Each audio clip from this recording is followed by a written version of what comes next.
Har Hebron wants to bring families into living in our communities. We have 18 communities spread out between Hebron and Beersheba.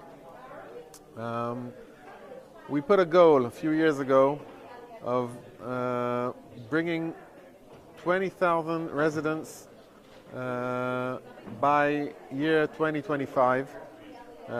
We're now standing on 10,000 residents. That means we have 7 years to double ourselves. Part of doubling ourselves is bringing families from abroad. Families who are looking for communities, who are looking for ideology, who are looking to do a real, make a difference in their lives and in the community lives. We want to bring them to Har Hebron. What is the Har Hebron, as you say, or in English, Har Hebron? What is the region on the map? Would you show us, please? Well, the region on the map, we can see Jerusalem and Gush Etzion here in the north, Beersheba in the south, Kiryat Gat here in the west, and the Dead Sea in the east. All between the city of Hebron itself, between Hebron and Beersheba, we have a great region that takes around 5% of all the grounds of the state of Israel. It's a huge area with 18 different communities that spread out from Sansana, Eshkolot, and Negohot, Adora, and Telem, and goes on to Susia and Bet Yatir, Maon, Carmel, etc. In the middle we have Bet Chagai, Otniel, Shim'a. Great communities that are populated with religious, non-religious, secular, mixed communities, all live together, striving to make a real microcosmos of the State of Israel community. Each community has its uniqueness, and it's amazing to see how every person can find himself in any community he finds to choose to live in. Where's the work? Well, the work, first of all, we can find work in Har Hebron itself. If it's education, we have lots of schools and lots of institutes, education and institutes, yeshivot, etc. We have Beersheba, 25 minutes drive from the center of Har Hebron. Beersheba, we have wherever you, high-tech and cyber, hospital, and other jobs as well. We have Jerusalem and Gush Etzion in the north. People can go and drive. It's an hour drive from Har Hebron to Jerusalem. We have people who drive to the center of Israel. It takes an hour and a quarter drive. We have we're very close to Beersheba, so people can take the train. So people work all around. We usually don't have many problems of finding work because Beersheba is a striving city today, is growing very, very, very fast, and we can offer a great community near Beersheba. So it's very convenient for a person to live in a nice neighborhood with a warm community, with people who can talk with, who can care about you, and go work in Beersheba, half an hour drive. I think it's reasonable for everybody who wants quality of life. Is it suitable for secular people? Yes, of course. We have we have 30% of our residents are secular people. We have a lot of cultural activities, including all kinds of singers who come all over. And we find the secular population a very strong one, a very ideology one. People who want to live a quality life, that's all. They live in the forest, they live in great housing, very cheap housing. And is there public transportation? There is great public transportation, and we're always making it better and better. Everybody can get a bus from wherever he wants to wherever he wants, very, very fast. And the roads are wide. It's convenient to drive day and night. How about safety? Issues of safety. Is there protection in these communities? The communities itself are very protected. We work with cooperation with the army, with the IDF, day and night. I think the best thing to know is if you don't feel the army and you feel safe, that's the secret. It's not seeing the soldiers, it's not seeing the soldiers, and then you feel that you're at home and you can do whatever you want. Right. And the army knows that, and they protect us very well. Is the whole region considered Samaria? Or Judea? Judea. Sorry. Judea. The whole region is considered Judea. This is biblical and modern Judea. Yes. If we're talking about biblical, we have Abraham going to Jerusalem, going to Har Moriah via Road 60, via most of the communities, most of the settlements around. We have David riding Tehillim in Carmel with the Sipur of Naval Carmeli and Abigail all around here. We found the caves where he ran away from King Shaul.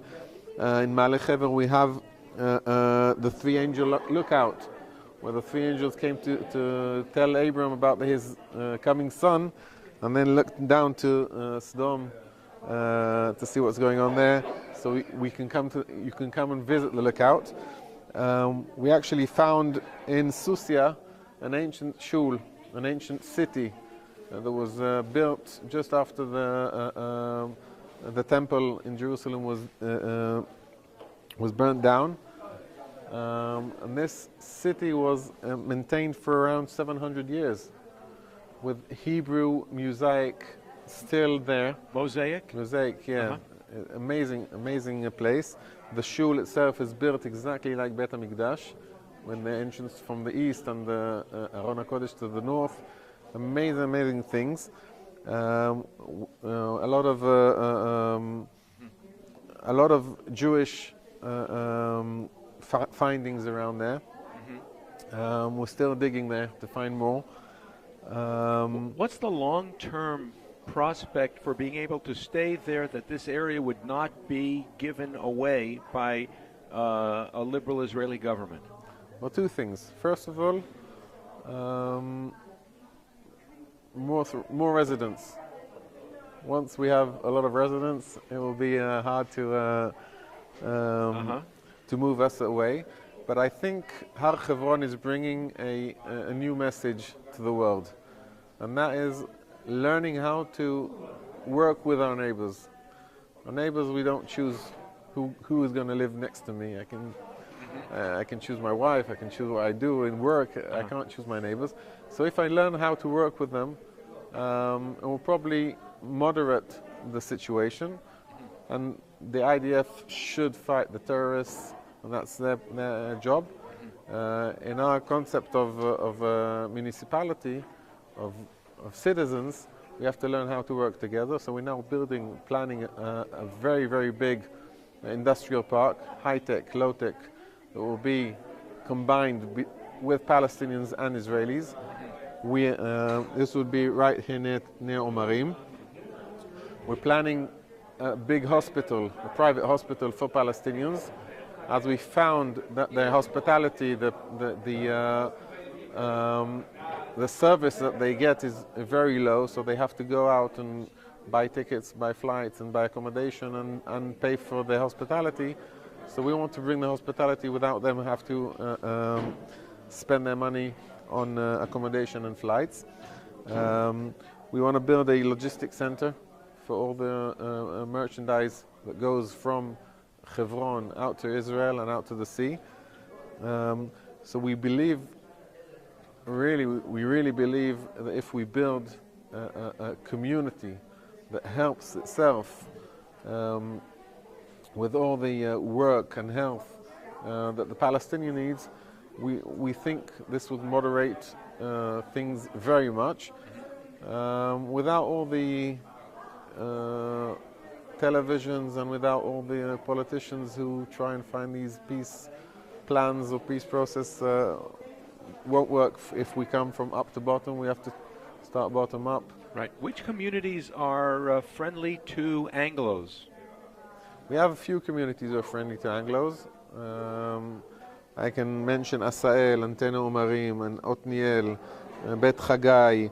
We have Susia, we have Maon, we have a lot of communities who have English speakers in them. Uh-huh. Part of them came from Bnefsh, so they already know the process and they know what goes on in the soul of an Oleh.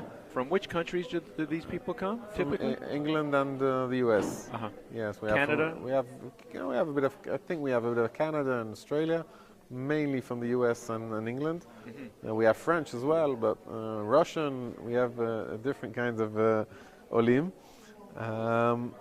But I think one of the things that a new immigrant needs when he comes to a new place is a community, is an embracing community, someone who can look at him and see him. Not if you go to Beersheba or to any other big city, you'll be you won't be seen. Uh-huh. In a community, people will see you, people will see the needs and can give you a hand, even with the gap of the language. I see. Are only Jews welcome to move there? Are Christians able to move there even if they don't live permanently? Are Christian Zionists welcome to come? Today it's only Jews. We have a planning of opening the options for investments. So that can open a different way of. How about the Bedouins? Are there Bedouins now making trips across the region? Yes, we have. As you can see, Har Hebron is the belt, is like the buffer between Hebron and Yatta and the Palestinian cities, and the north of the Negev, where we have a lot of Bedouins. We found that around 6,000 Bedouins go every week from the Negev into Hebron, either for shopping and for going to universities in Hebron, Muslim universities, Islamic universities. We want to change that option of them going to Palestinian university because of the radical Islamic messages they Are the Palestinian universities inciting them into extremism? Yes, certainly yes. They're brainwashing them. And we want to change that. We want to build our own college, university in the region of Har Hebron and Kiryat Arba, and bring Palestinians as well to learn what they learned in the professions they learn in the Hebron University, but without the radical messages. Okay, where would that occur? In which area?